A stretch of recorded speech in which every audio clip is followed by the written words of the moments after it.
Hello, and welcome to this lecture on game design and analysis. This week we'll be talking about theme and narrative. So what do we mean by theme? Before we can talk about it in detail, we need to define it. Theme can mean two different things. It can mean a noun, an idea that refers or pervades a work of art or literature. This is the meaning of theme that you would have had explained to you in high school English class, secondary English class. And then there's the meaning, the verb meaning, to give a particular setting or ambiance. And that's the kind of meaning that you hear meaning that you hear when you hear somebody talk about, oh, it has a Wild West theme or a space theme, or if it's a game made in the last 5 years, a post-apocalyptic theme. So it can mean either and both of those things depending on the context. We'll use it both ways in this lecture. So we talked about unified design back in lecture 2. So I want to bring this back to that. Theme is a good way to guide your unified design. You have said you need to have your mechanics, dynamics, and aesthetics all going in the same direction, trying to do the same thing. How do you know what that thing should be? Theme can be a good way to decide that. Your design needs to be unified, not just around the literary theme of your game or around the setting style theme of your game, but around both of those things. Theme is not just narrative, though. Narrative is a good way to fill out theme, but it's not just about the narrative. It's something that all the elements of your game and its play need to reflect. So the lowercase aesthetics of the game, the way that it looks, the way that it sounds, those things can reflect theme, but so can the mechanics of your game. That may seem a little bit strange to you if you're thinking, well, how do I reflect a Wild West game in the theme of the game? Or how do I reflect man versus man in the mechanics of the game? So as an example, take the role-playing game Dread. Now, most role-playing games have you roll some number of dice to try to overcome a challenge, right? I swing my sword at the orc. All right, well, roll a d20 and add in your modifiers. And if you roll higher than a 12, you hit the orc. Yay, I hit the orc. Cool. So that's not very thematic for this game Dread, which is about the inevitability of failure and death, and is designed to have the noun theme of horror movies and like slasher flicks, that kind of thing. So that kind of my character has some good skills and abilities that make me feel powerful, and I roll to achieve things, doesn't fit the doesn't fit the theme of that game. So the designer came up with a very different mechanic to reflect the theme of the game. And that mechanic was a Jenga tower, as you might have guessed from the picture over there. The Jenga tower, you pull one piece of wood from the tower each time you need to overcome a challenge, or more than one piece of wood if it's a difficult challenge. All the players pull from the same tower. And so as the narrative progresses and the characters proceed through their horror story, the tower becomes more and more rickety. There's more and more tension and dread from the players based on the theme created by the mechanics of using a Jenga tower. So that's a way that you might use mechanics to reinforce a particular theme. There's lots of other ways that you can see in different games if you look at their mechanics and systems and what the theme of the game is. So creating unified design, you have to look for ways to tie mechanics to the themes of your game. All right, so completeness is something that I want to tie into this concept that we're talking about this week of both theme and narrative. By completeness in a game, I mean more than just finishing a project, right? Saying, hey, my project is complete, I have finished it. I mean more than that. What I mean is, do all of the systems that are unified achieve their goals? So do all of these 4 things go somewhere? Does the story have story progression that achieves a satisfying completion? Does the mechanical progression of the game have a satisfying conclusion? Does character progression and advancement progress in a logical way? And does the design progression of the game reach a logical design conclusion that's satisfying? All of those parts are necessary for a game to really be considered complete. Okay, so an example of this here pictured is Tomb Raider, right? We have the narrative progression of the character moving from being a naive schoolgirl through, being a hardened survivor of this island in a narrative arc that questions her sanity and her determination. All of the issues her facing, man versus nature, man versus man.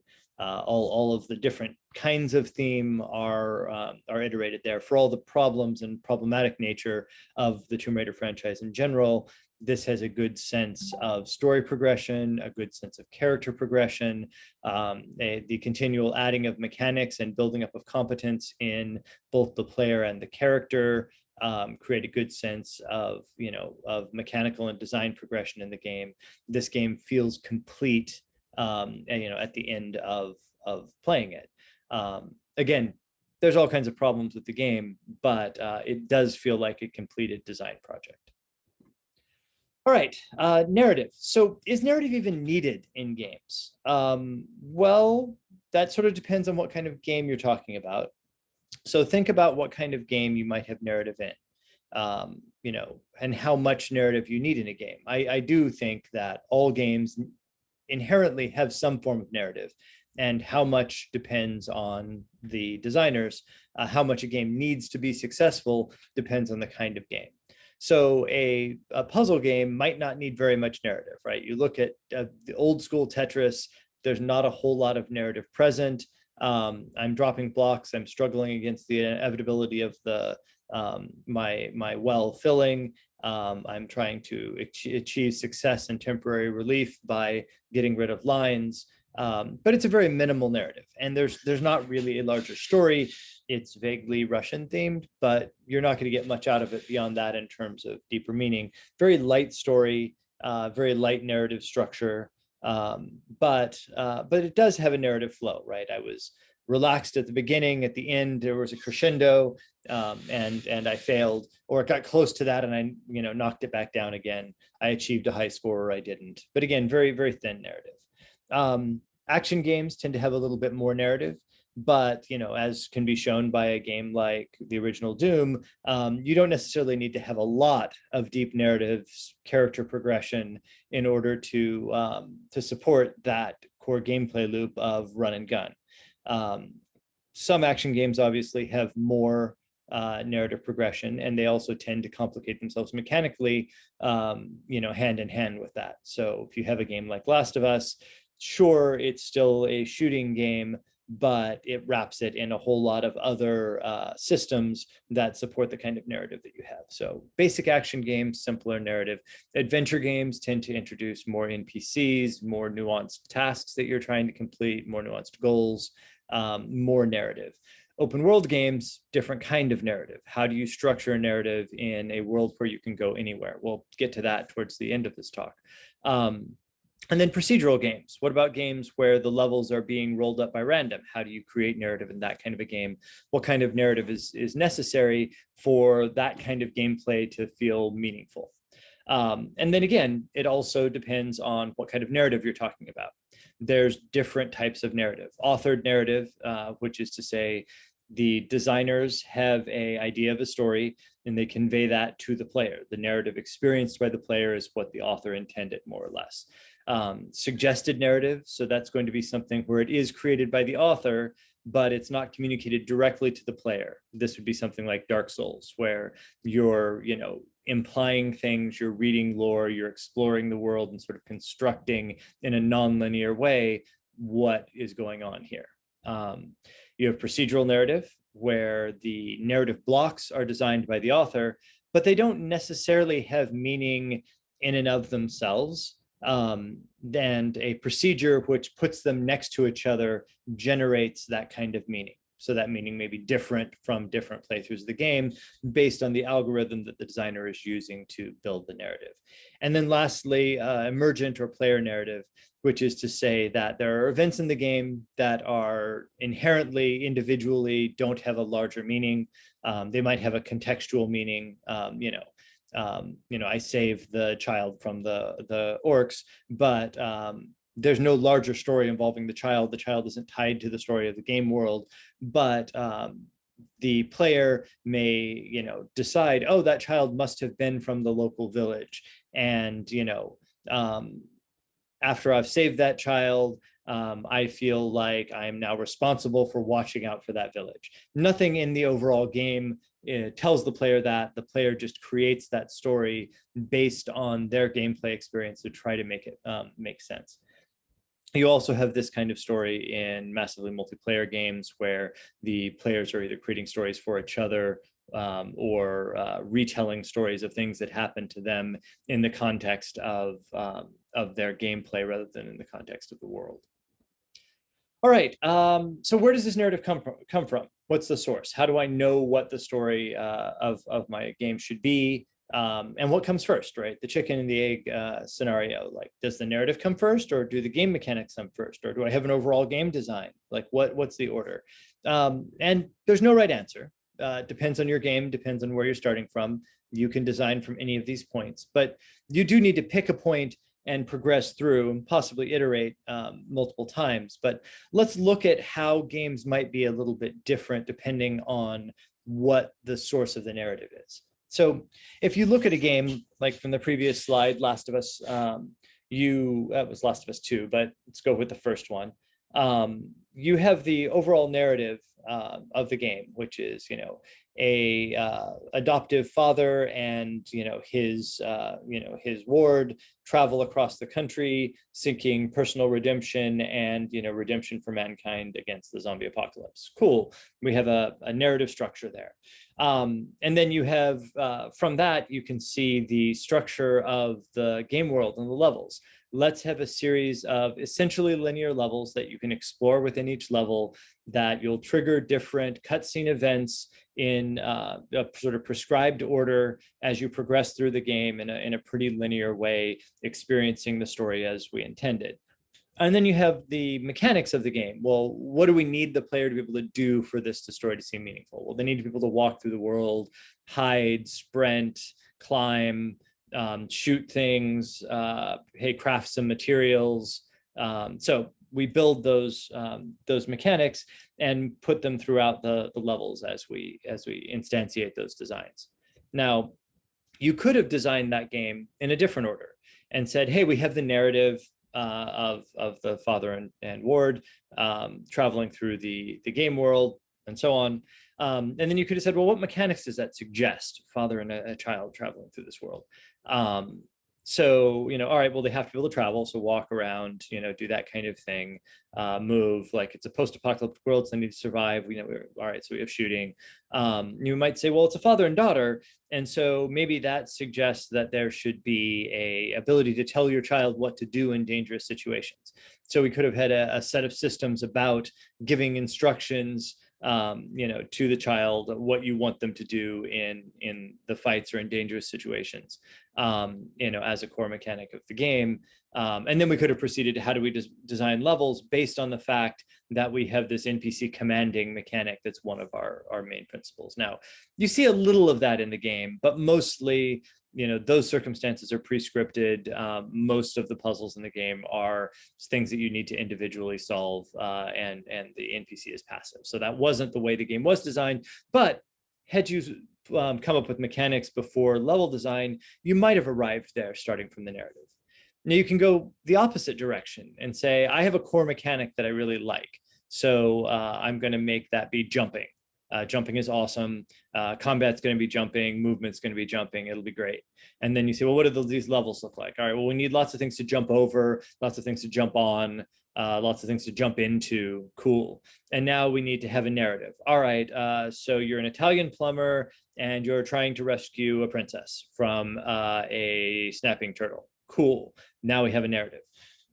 So I picked a game that has sort of a nonsensical narrative, but that isn't necessarily the case. But you're building your mechanic, you're structuring your design, and then you're creating a story that fits that. And as I sort of mockingly suggested, you often end up with stories that don't make as much sense in the moment-to-moment gameplay as something where you started from the narrative, right? If you look at a Metroid game, you have clearly a focus on the mechanics, focus on the level design, and then an overall story that wraps that. But why does a particular room exist? Why does a particular set of lock and key abilities exist in that area? Often that's not very well defined or justified in terms of the story. That's not where what the narrative is there to do in that cases. And then you could just as easily have a overall design that you say, I want this to be, we want to do a Metroidvania style game. We want to have, that kind of level organization and structure. All right, cool. Well, let's pick a story for that. We want to play a little lost robot, and you start on a scrap heap, and you're going to get a bunch of abilities as you go through the game world and become more powerful and figure out what happened to the world. Okay, so now we have this narrative about exploring the world and coming to understand it. And then, you're going to fight and defeat the dangerous robots that are in the world as you explore. All right, so now we need mechanics. Well, we need to be able to run and jump and climb. And we have to defeat enemy robots. How do we want to do that? Well, we know we need to be able to traverse the world in interesting ways. So what if we have a mechanic where I have an extension cord that shoots out of me that can drain the energy from enemies or overcharge them, and that I can also attach to wall outlets to use as like a grappling hook. So that is the case for the student-driven game studio at Northeastern's game for 2021-2022 that we're working on now. The initial design concepts, design problems and patterns were arrived at. A narrative that described them was created. And then based on that narrative description and the kind of game that we were looking at, we arrived at the mechanics. So any order is possible, but there has to be a cycling through of those things. And you need to relate each one to the next in order for the game to have the unified design that we've talked about. All right. So narrative structure. So narratives in general fall into a classic 3-act structure. There's a lot of more complicated structures that you can talk about for linear narrative design, the kind of thing that you find in most books and movies. And you can see in the story structure slide for BookFox there that here's a suggestion of 8 different narrative structures for those kind of linear narratives that become more and more sophisticated. In some sense, all of them can kind of be boiled down to the beginning, middle, and end, introduction of a problem, climax where you face the problem, and resolution, in more complicated, different puzzle block ways. But all of those are interesting, different ways to look at it. I encourage you to click on the link. I'll put it into the video notes for you, so you can go through and read the blog post about those different narrative types. But those are mostly focusing on linear narrative in traditional media. For games, we have some more complicated options that we can consider. So constructivist narrative, where someone is building that narrative out of pieces. That may be the designer building it out of pieces using an algorithm in procedural design. It may be the player building meaning out of the actions that happen to them in the game in player-generated design, or it could be more of a mise-en-scene type situation where the player is experiencing the environment. There isn't a defined story there. They're just experiencing a set of events that happen at a particular setting, time, and place on the stage that you've built for them. Now, a few other example games for alternatives to 3-act structure. Something like the Stanley Parable, where you have a narrator who's telling you what the linear narrative structure is, but you're not bound to that as the protagonist. And the point of the game is that either on your first playthrough at some point or on subsequent playthroughs, you deviate from what you're being told to do and break that narrative structure and go out into the world and do other things, seeking the different possible outcomes that you can have in that set of circumstances. It's very postmodern and deconstructivist of the narrative.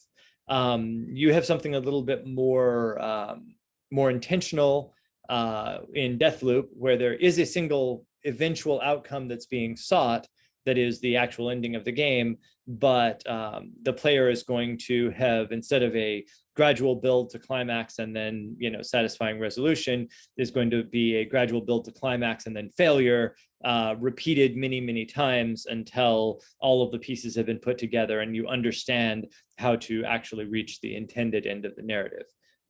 So you could consider that still to be a 3-act structure with a very long and repetitive second act, but you could also look at it as being something a little bit different.